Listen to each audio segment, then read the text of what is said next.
नमस्कार, मैं हूँ सुशील शंकर विक। आप मेरे साथ देख रहे हैं stories by week. Stories by week में आज मैं आपको एक ऐसी स्टोरी सुनाने जा रहा हूँ तो आप देखते हैं। ये एक स्टोरी रियल स्टोरी है कि लखनऊ लखनऊ में एक औरत रहती थी जिसका नाम था मंजू। मंजू अपने हस्बैंड के साथ रहती थी। उसका हस्बैंड एक टैक्सी ड्राइवर प्लस मंजू के 3 बच्चे थे, 2 लड़कियां, 1 लड़का साथ में रहते थे। और टैक्सी ड्राइवर कितना कमाता है ये आप सबको पता है। टैक्सी ड्राइवर दिन भर कमाने के बाद जो भी पैसा बचता था दारू वारू पीने के बाद वो लाके अपनी वाइफ यानी मंजू को दे देते। मंजू उसी से घर चलाती थी, उसी से सब कुछ करती थी। ये सिलसिला शादी के कम से कम 4 साल 5 साल तक चलता। बच्चे छोटे छोटे थे, घर की पूर्तियां होती नहीं थी, हस्बैंड इतना ज्यादा ख्याल नहीं रखता था घर का। अब इसको कोई दूसरा रास्ता नहीं दिखता था, लेकिन ये एक एक्सपर्ट थी जिसमें अपने मोबाइल चलाने में, सोशल मीडिया पे बहुत ही एक्सपर्ट थी, फेसबुक पे एक्सपर्ट थी, यानी सोशल मीडिया पे बहुत ही एक्टिव रहती थी। वहां से इसने ग्राहक अपने पकड़ने चालू किए। ग्राहक इन द सेंस लोगों से चैट करना चालू किया। ये कहानी मैं आपको बता रहा हूँ 2009 की 2009 की कहानी है। लोगों से चैट करना चालू किया। लोगों को चैट करते करते किसी अहमदाबाद लोगों से चैट करती थी, कहीं गुजरात के लोगों से चैट करती थी, कहीं एमपी के लोगों से चैट करती थी। चैट करते करते लोगों से ये ऑनलाइन जो सेक्स होता है वो भी करती थी, प्लस अपने अकाउंट में पैसे डलवाती थी। इस तरह से ये बहुत मशहूर हुई धीरे धीरे। क्यों? क्योंकि इनका जो स्टेटस था वो स्टेटस धीरे धीरे अपना इंक्रीज करने लगा। एक टैक्सी ड्राइवर, एक जो टैक्सी चलाने वाली की बीवी है, वो अगर अपना स्टेटस मेंटेन करे, यानी कि ऐसे रहे जैसे कि उसका हस्बैंड कोई बहुत बड़ा बिजनेसमैन, लोगों को शक होने लगा कि भाई इसके पास इतने पैसे आप कहां से रहे। अब धीरे धीरे वो अपना दायरा बढ़ाने लगी। ऑनलाइन सेक्स करने की बजाय अब वो ऑफलाइन सेक्स, ऑनलाइन लोगों को पटाती थी और होटलों में जाती थी। होटल में जाके वो अपना नृत्य कार्य करके उनसे पैसे लेके घर आती थी। इस तरह से वो अपना जीवन लेकर चला रही थी। ये उसके हस्बैंड को भनक तक नहीं थी। उसके हस्बैंड को इसलिए भनक तक नहीं थी क्योंकि उनका हस्बैंड दिन भर लखनऊ की गलियों में, लखनऊ के शहरों में अपना चलाता था टैक्सी, और उसके बाद शाम को दारू पी के वो मस्त रहता था। उसे कोई मतलब नहीं था क्या हो रहा है दुनिया में, क्या नहीं। बच्चे धीरे धीरे बड़े होने लगे, होते गए, बच्चों के एडमिशन करा दिए, बच्चे स्कूल कॉलेजेस में पढ़ने लगे। और इस तरह से उस मंजू ने उन तीनों बच्चों को बड़ा बड़ा करते करते, मतलब 8 साल, 10 साल और 12 साल, ये बच्चों की एज। जब ये एज हो गई, लेकिन फिर भी उसमें अभी तक इच्छा थी पैसे कमाने की। अब ये धंधा कब तक चलेगा, क्योंकि इस धंधे में रिस्क बहुत है। उसने सोचा इसमें रिस्क बहुत है, उसने ऑफलाइन भी ये धंधा थोड़ा सा कम कर दिया। अब वो क्या करने लगे, वो लोगों को चीट करने लगे, यानी लोगों से अकाउंट में पैसे डलवा ले, उनको कोई सर्विसेज नहीं दे, और कोई सर्विसेज नहीं देने के बाद उनको ब्लैकमेल करें कि भाई हम आपको पुलिस में कंप्लेन कर देंगे, आपने हमारे साथ ये किया, हमारे साथ वो किया। कुछ लोग डर जाते थे, डरने के बाद उसके अकाउंट में पैसे डाल देते थे। इस तरह से उसने 1-2 साल इस तरह कर। अब ये भी एक बहुत ही हिम्मतदार लड़की की जरूरत होती है जो ये सारे कार्यक्रम कर सके। मंजू इसमें एक्सपर्ट इसलिए हम कह रहे हैं क्योंकि वो सोशल मीडिया पे इतनी ज्यादा एक्टिव रहती थी, इतनी ज्यादा एक्टिव रहती थी कि किसी भी इंसान से चैट करने के 2 मिनट के बाद वो ओपन किताब यानी खुली किताब। इस तरह से उसका पीछा कई लोग करते थे, लेकिन इस तक कोई नहीं पहुंच पाया क्योंकि हर कोई एक गलत एड्रेस बताती थी। और सबसे बड़ी मजे की बात थी, हर 2 साल में, हर 1.5 साल में ये अपना मोबाइल नंबर चेंज। अगर मोबाइल नंबर इंसान चेंज करता है हर साल, हर 2 साल में, हर 1.5 साल में, तो आप उसकी स्टेबिलिटी, आप ये देख लो कि स्टेबिलिटी। लेकिन इस लड़की की, इस औरत की स्टेबिलिटी इसलिए मशहूर हो गई क्योंकि ये मशहूरों में मशहूर थी। इसने देखा कि इस तरह से काम नहीं चला। उसने क्या किया, अपने हस्बैंड को बोला कि भाई ऐसा है, या तो आप पैसे ज्यादा कमा के लाओ, या आप नहीं काम कर सकते तो मैं काम करने के लिए बाहर जाता हूँ। इसके हस्बैंड ने कहा ठीक है, अगर आप काम करना चाहते हैं तो आप काम करें। इस तरह से मंजू ने अप्लाई करना चालू किया। मंजू ने कई कंपनीज में अप्लाई किया। खुदा ना खास्ता इसको एक कंपनी में वहीं पे सेल्स गर्ल की ऑफर मिल गई। अब सेल्स गर्ल की ऑफर मिल गई, एक बहुत बड़ा स्टोर था, उस स्टोर में इसको सेल्स करके ऑफर लग। वहां पे ये काम करने जाती थी सुबह 10 से लेकर शाम के 5 बजे तक। उसके बाद ये घर आ जाती थी, तो एक पैकेज मिलता था, जिस पैकेज से ये अपना घर चला रही थी।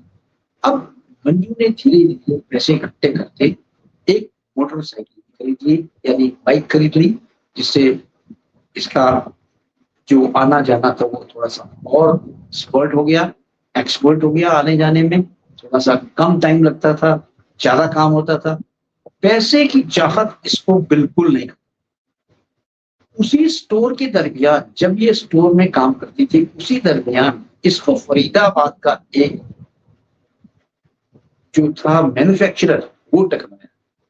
फरीदाबाद के मैन्युफैक्चरर, इसकी एज थी 34 मंजू की। उस फरीदाबाद के जो आदमी था, मैन्युफैक्चरर था, उसकी एज थी 60, यानी जस्ट डबल। लेकिन इसको उसने डोरे डाले मंजू ने, और वो डोरे से फंस गया। जब वो फंस गया तो उसने बोला कि मैं यहाँ पे रेलवे स्टेशन पे रुका हुआ हूँ, आप अगर आना चाहें तो आप आए, अपन बैठ के बात करते हैं, और फिर मेरे पास एक जॉब है मेरी फैक्ट्री में, मैं आप। इसने सोचा मौका अच्छा है और आसामी पार्टी है, उसको पकड़ लेते हैं, हो सकता है कि अपनी जो नैया है पार हो। जब वो उस इंसान के पास पहुंचती है, यानी उस जो इंसान ने इसको बुलाया था रेलवे स्टेशन पे, यानी कि फरीदाबाद के डीलर जो होलसेलर था, उसका नाम था अमित। अमित ने जब इसको बुलाया, अमित और मंजू बैठ के बातें करते करते कब रात हो गई, शाम से रात हो गई, रात काफी निकल गई। तो मंजू ने बोला अब मैं घर जाऊंगा। अमित ने बोला ठीक है, मैं आपको घर छोड़ देता हूँ। उसने कॉल किया, उसके घर जाके छोड़ा है। अमित का मेन मकसद इसको घर छोड़ने का ये था कि ये उसका घर देखे कि ये किस घर में रहती है, क्या इसका स्टेटस है। क्योंकि जिस तरह से ये बता रही थी उस तरह से स्टेटस A1 लगा। अमित ने सोचा कि ठीक है, इसका स्टेटस बढ़िया है और इसके हस्बैंड हैं, 3 बच्चे। मंजू ने बोला अगर आप मेरे से, काफी नजदीकियां बढ़ गई, फोन पे बात होने लगी, चैट भी होने लगी, फेसबुक पे भी चैट होने लगी, और काफी लोगों की बातें होने लगी। धीरे धीरे करके नजदीकियां बढ़ गई। तो एक दिन फरीदाबाद मंजू कोई काम से गई, सेल्स ये ऑफिस ने कुछ काम से फरीदाबाद भेजा, कुछ अकाउंट सेटलमेंट का था, कुछ रिजेक्शन माल था उसको देने के लिए। अमित ने इसका वेलकम किया। अमित के ही फैक्ट्री में ये गई थी। अमित ने इसका रहने का इंतजाम भी कर दिया, और अमित ने इसको एक 5 स्टार टाइप का, कोई 3 स्टार टाइप का होटल था वहां पे रुकवाया, और वहां इसकी हाव भाव देखी, ये इस पे फिदा हो। मंजू अमित पर फिदा हो। मंजू ने सोचा ये आदमी हमारे काम का है, इसको पटाओ और अपना काम निकल। उससे बातचीत के दरमियान ये पता चला कि अमित डाइवोर्सी है। अमित ने अपने वाइफ से डाइवोर्स ले रखा है, लेकिन इधर मंजू ने अपने हस्बैंड से डाइवोर्स नहीं लिया था।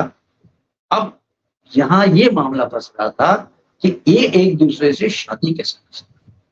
शादी करने के लिए या तो दोनों डाइवोर्सी हो, या दोनों ही मतलब डाइवोर्सी हो, या दोनों ही डाइवोर्स न दिए हो, फिर आप जा सकते हैं लिव इन रिलेशनशिप। मंजू ने फिर एकदम टपक से बोला कि आप एक काम करो, मैं तो डाइवोर्सी नहीं हूँ, आप तो डाइवोर्सी हो, हम लिव इन रिलेशनशिप।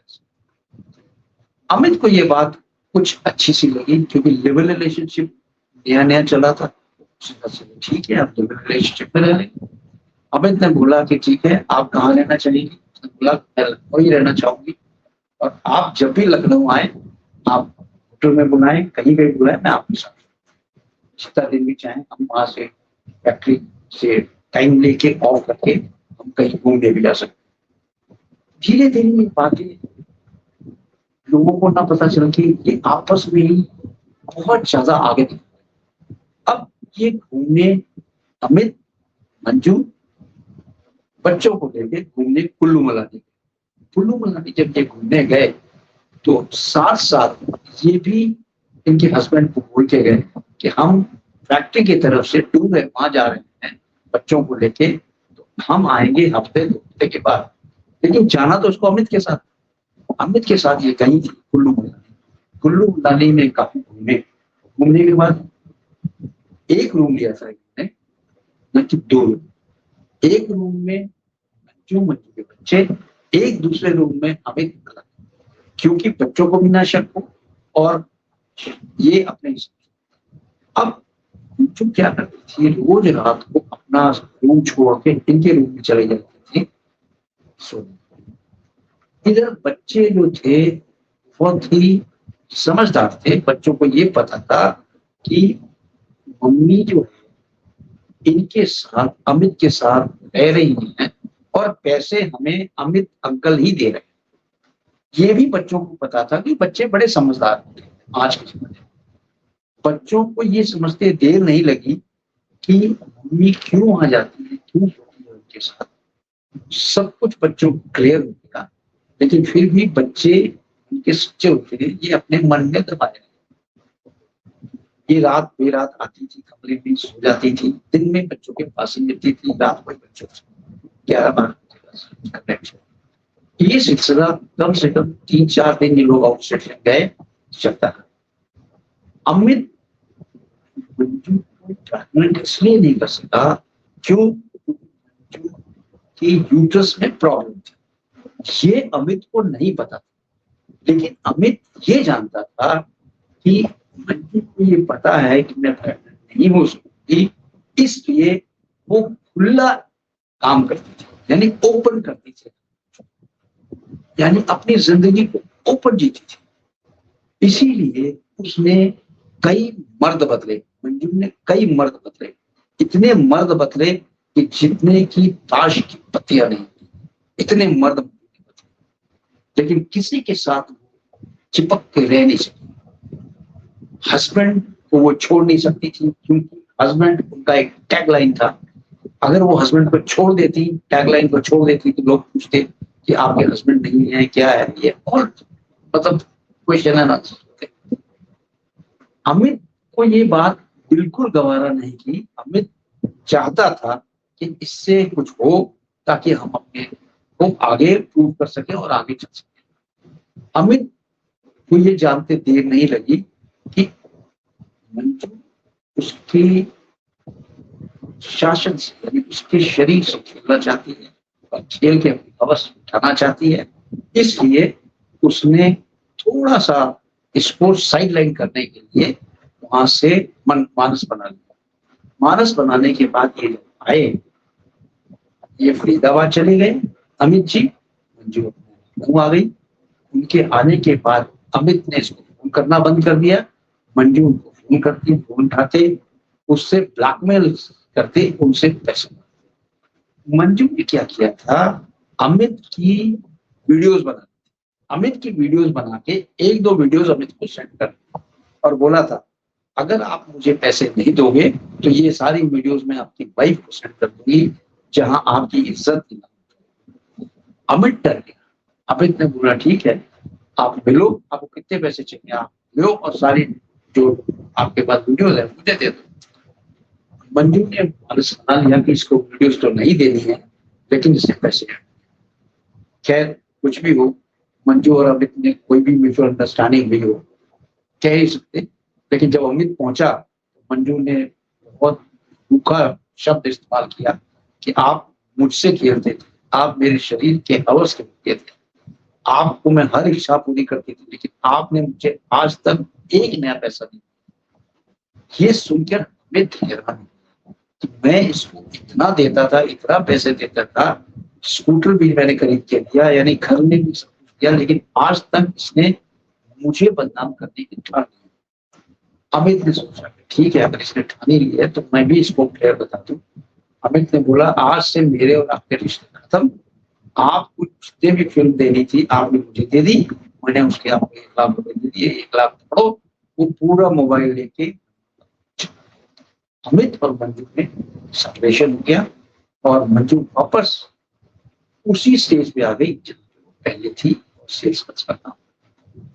अब मंजू तड़पन लगी हुई थी क्योंकि इसको नित्य नए इंसान से गुजरने की आदत थी। मंजू ने ये सोचा कि मैं इसको केवल एक ही तरीके से कवर कर सकती हूँ, या तो मैं अपने शरीर को प्रदर्शन करूँ, या मैं फेसबुक से लोगों को पकड़ूं, या मैं इंस्टाग्राम से लोगों को पकड़ूं, किसी ना किसी हिसाब से लोगों को पकड़ के अपने इच्छा। ऐसा करना इसके लिए तब तक वाजिब है जब तक जो इनका हस्बैंड है इनके साथ है। इसके दिमाग में फिर एक फितूर आया कि क्यों ना मैं अपने हस्बैंड से डाइवोर्स ले, अगर अपने हस्बैंड से डाइवोर्स ले लेती हूँ तो मैं खुलेआम ये खेल। इसने एक डाइवोर्स की अर्जी लगा दी। डाइवोर्स की अर्जी लगाते ही फैमिली कोर्ट में डाइवोर्स का केस चला। 6-8 महीने में डाइवोर्स हो गया। डाइवोर्स होने के बाद ये अपने पति से अलग रहने लगी। ये रहने वाली थी हरिद्वार, ये वहां से हरिद्वार जाके अपना रहने लगी माँ बाप के पास। लेकिन माँ बाप के पास कब तक रही, बच्चों के साथ कब तक। वहां से इसने अपना बायोडाटा वापस डाला, कहाँ पे, शादी.com पे डालने के बाद शादी.com से इसको एक वापस व्यापारी टकराया जो कि गुजरात का था। वो व्यापारी काफी हंसमुख था, काफी पैसे वाला था, और वो व्यापारी अपने वाइफ से थोड़ा परेशान था, इसलिए उसने अपना बायोडाटा हंसी हंसी मजाक में अपलोड कर दिया था शादी.com। वहां से इनकी बातचीत चलती है, एक दूसरे से मिलते हैं और ये वापस राजी हो जाते हैं एक दूसरे के साथ रहने। मंजू का सबसे बड़ा स्टेटमेंट ये था कि अगर आप मेरे साथ रहोगे तो शादी करके। उस इंसान का नाम था जयंत। जयंत ने बोला, मैं आपके साथ शादी करके कैसे रह सकता हूँ, क्योंकि मैं ऑलरेडी शादीशुदा हूँ, मैं अपनी वाइफ को धोखा नहीं दे सकता। उसने कहा ठीक है, वाइफ को नहीं धोखा कर सकते तो कोई बात नहीं, आप मुझे शादी करके ही रहोगे, नहीं तो मैं ऐसे आपके साथ बिल्कुल नहीं अपने जिस्म का कोई भी अंग। लेकिन वो जयंत इतना ज्यादा फिदा हो चुका था इसमें, ऐसा मंजू ने चालू कर दिया था कि उसने बोला ठीक है, मैं आपसे शादी करने के लिए तैयार हूँ। उसने शादी करने के लिए तैयार होने की एक और शर्त थी कि आप मेरे साथ ही रहना पड़ेगा हरिद्वार में, आप नहीं आके रहेंगे, मैं आपके साथ नहीं जाती। ये भी जैन ने बात मान ली, और जैन ने जब ये बात मानी तो उसको अंदर से डर था कि हो सकता है मेरे साथ कॉन्स्पिरेशन कर रही या मेरे साथ फंसाने का कार्यक्रम कर रही। लेकिन फिर भी जैन को मंत्र मुक्त कर चुकी थी, और जैन के पीछे, जैन मंजू के पीछे पड़ा था, उसने उसको अडॉप्ट कर लिया। अडॉप्ट करने के बाद ये उसके साथ रहने लगी और दोनों शादीशुदा जोड़ा बच्चों के साथ लोगों के जो थे फोन मंजू के पास आने लगे। लेकिन मंजू ने वापस अपना सिम तोड़ के एक नया सिम लिया। नया सिम लेने के बाद पूरे कनेक्शन पीछे कट गए। अब जब पूरे कनेक्शन कट गए तो नए सिम से केवल जैन और यही एक दायरा था, प्लस इसके जो जान पहचान के थे उनका बस नंबर इसका सेव हो तो चलता था, अदरवाइज नहीं। धीरे धीरे ये कार्यक्रम चलता था। इस कार्यक्रम को हो गए 3 साल। 3 साल तक ये जिंदगी बहुत अच्छी चलती रही, क्योंकि जब तक जयंत इसको पैसा देता था, और इस तरह से जयंत की जो फैक्ट्री थी उस पर कब्जा करना चाहती थी। अहमदाबाद में जाके कब्जा करना चाहती थी, लेकिन जयंत एक बहुत ही सुलझा हुआ सीधा इंसान था, उसको सब पता था। क्योंकि जितने भी मल्टी मिलियनियर्स होते हैं और जितने फैक्ट्री मालिक होते हैं, ये सब इस रास्ते में गुजर चुके होते हैं। उनको ये पता था कि मुझे किस तरह से हैंडल करना। मंजू को लेके गया फैक्ट्री में, पूरी फैक्ट्री दिखाई। फैक्ट्री में पेपर्स वगैरह नहीं बने हुए थे। उसने ये कहा कि भाई तो कंपनी बना रखा है, आप इनकी जगह मेरा भी नाम ऐड करते हैं। उसने बोला नहीं, ऐसा नहीं हो सकता है। हाँ ठीक है, मैं आपको जो एक कोठी है वो मैं आपके नाम कर देता हूँ। उस कोठी को उसके नाम करने के लिए उसने, जयंत ने फर्जी पेपर बनवाया, फर्जी पेपर इसको एक कोठी से नाम कर। उसमें भी नॉमिनी इसकी वाइफ भी थी, जयंत। लेकिन इसको खुश करने के लिए उसने एक फर्जी पेपर बना के इसको, मंजू खुश हो गई कि शायद नहीं, मेरे पास ये कोठी है। अब वो कोठी के हिसाब में एकदम अपना पूरा इच्छा से इसके साथ रहने लगी। काफी दिन के बाद जब ये अहमदाबाद से वापस हरिद्वार थे, हरिद्वार आने के बाद इन्होंने वो पेपर अपने भाइयों को दिया। भाइयों को बोला एक कोठी आई है हमारे में, उस कोठी को भेज के आप करोड़पति हो सकते। अब भाइयों ये कागज पकड़ो और वो कोठी को जाके बेच। दोनों भाई नशे बदुल, दारूबाज, कोई उनको लेना देना नहीं, क्योंकि बहन ही उसका ये सब कार्यक्रम करती थी। ये लोग उसको जाके सेटल करते थे। सेटल करने के बाद जो पैसा आता था तीनों आपस में बांटते थे। मंजू ने जब उनको कागज पकड़ाए, भाइयों ने कागज दिए, सीधे अहमदाबाद चले। अहमदाबाद जाके इन्होंने तहकीकात किया। तहकीकात करने के बाद ये पता चला कि ये ऑलरेडी जो है जयंत के नाम है मकान और उसकी बीवी इसकी नॉमिनी है। ये गलत है, ये कोई ऐसे पेपर नहीं है हमारे हिसाब से, हमारे नॉलेज। अब लोगों को भेजने के बजाय ये उल्टे पांव यहाँ आ गए हरिद्वार। हरिद्वार को बोला, इसकी बहन ने बोला ठीक है मैं उसको बुलाती हूँ, बात करती हूँ। वो उसका हस्बैंड आने के लिए तैयार नहीं हुआ। उसने बोला जयराम जी की तुम अपने मस्त रहो, मैं अपने मस्त रहूं, क्योंकि तुम्हारी मीन मेंटेलिटी मुझे समझ में आ गई। तुम केवल पैसे की ही दुखी हो और सेक्स की दुखी हो, इसलिए राम नाम, आप अपने घर मस्त, मैं अपने घर मस्त। इससे कोई ऐसी वीडियोस नहीं बनाई थी, कोई ऐसा चीज नहीं बनाया था जिससे जयंत को ब्लैकमेल कर सके। ये चुप गई मंजू, यहाँ चुप गई क्योंकि मंजू ने सोचा मेरी अब शादी हो चुकी है इसके साथ, जैसा मैं कहूंगी वैसा ये करेगा और नाचेगा। लेकिन ऐसा नहीं, जयंत यहाँ पे खेल खेलने के बाद मंजू वापस लग गई और मंजू ने ये सोचा कि मैं क्या करूं, मेरा तो जीवन ही नर्क हो जाएगा, क्योंकि मेरे पास पैसे नहीं आएंगे, बच्चों को कैसे पढ़ाऊंगी, क्या करूंगी क्या नहीं। इसने फिर क्या किया, इसने अपने भाइयों से मिलके ये बोला कि मुझे जो आपका घर है इस घर में भी हिस्सा चाहिए। तो भाइयों की एक बहन थी, उन्होंने बोला चलो ये घर हम बेच देंगे, बेचने के बाद जो भी पैसा आएगा एक थर्ड पार्ट हम आपको भी दे देंगे। लेकिन वो घर बिक ही नहीं रहा था क्योंकि उस घर में कई अड़ंगे थे, इसलिए अड़ंगों की वजह से घर नहीं बिक रहा था और इनके पास पैसे नहीं आ रहे थे। पैसे नहीं आने की वजह से कई कलेश हुए इन आपस में। मंजू को वहां से निकलना पड़ा और वो निकल के अम्बाला आके सेटल हो गई बच्चों के साथ। बच्चों को पढ़ाने लगा दिया। 2 बच्चियां थी, दोनों बच्चियों की शादी कर दी, बड़ी हो चुकी थी, शादी कर दी। एक ने तो भाग के शादी की, एक ने अरेंज मैरिज की। लड़का इनके साथ रहता था, आज भी शायद लड़का इनके साथ ही रहता है। लेकिन इनकी वो दुर्दशा आज है जो कि किसी भी अच्छे इंसान की नहीं होनी चाहिए। क्यों? क्योंकि मंजू ने केवल पैसे में मेहनत थी और सेक्स में। अगर ये दोनों चीजों को साइड में लेके चलती तो हो सकता था इनका भविष्य अच्छा बन जाता। लेकिन इनके भविष्य में कई रंगे आए, इन्होंने किसी को भी अपना नहीं बनाया। अगर अपना बनाती हो सकता था आज इनके लिए कई लोग खड़े, आज इनके साथ कोई भी खड़ा नहीं है। इवन इनके ब्रदर भी नहीं खड़े हैं, इनका भाई बहन कोई नहीं इनके साथ। आज ये औरत एकदम अकेली है दुनिया में और वापस वहीं पे आ गई है जहां पे ये पहले थी। लेकिन वो टैक्सी ड्राइवर आज भी खुश है और अपना टैक्सी चलाता है, अपना घर उसके पास है, मौज मस्ती करता है, कोई लेना देना नहीं, दारू पी मस्त रहता है, जिससे चाहे मजा करता है, जिससे चाहे मजाक करता है।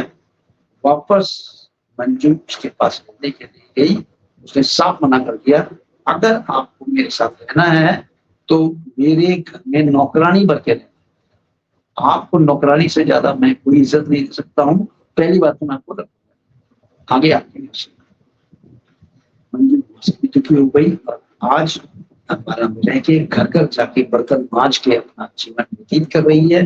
बड़ा बच्चा जो है जुआ खेलता है, शराब पीता है, ऑल सॉर्ट ऑफ गलत जगहों में पड़ गया है। लेकिन देखिए आप किस तरह से इंसान की जिंदगी में बदलाव करता है, इस तरह से बदलाव नहीं होना चाहिए। और एक औरत जिसकी बहुत बड़ी इज्जत है इस दुनिया में, उस अपनी इज्जत को मिट्टी में मिलाने के लिए औरत ही सबसे पहला जिम्मेवार होती है। क्योंकि अगर औरत किसी के सामने एक्सपोज अपने गुनाह करे तो किसी मर्द में ये हिम्मत नहीं है और उंगली उठा दे और हाथ भी लगा दे। लेकिन औरत खुद ही अपने को सबसे आगे आके जब ऑफर करती है तो इंसान तो एक इंसान ही है, ये कोई भगवान थोड़ी है, ये तो इंसान फट से इंक्लाइन हो जाता है। लेकिन हाँ, आपको मैं एक चीज बताऊं, अगर इंसान लंगोट का पक्का है कभी भी इन सारी चीजों में नहीं आएगा और दृढ़ निश्चय से अपने साथ रहेगा। क्यों? क्योंकि उसने अपनी जो शादी की हुई है अपनी वाइफ से 7 वचन निभाने के लिए की हुई है और 7 वचन निभाने के लिए की है। तो आप बताएं इस कहानी को आपको कैसा लगा। चैनल को सब्सक्राइब करें,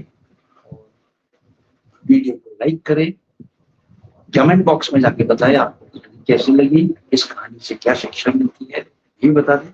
मुझे इस कहानी को बताने में थोड़ा सा हिचकिचाहट हो रहा था, कहीं आप ये ना सोचें कि ये कहानी मेरी है या उसकी है। मैं आपको एक चीज और बता दूं, इसमें जितने भी पात्रों के मेरे नाम नहीं है, सब पात्रों के नाम चेंज थे और जगह भी चेंज थी।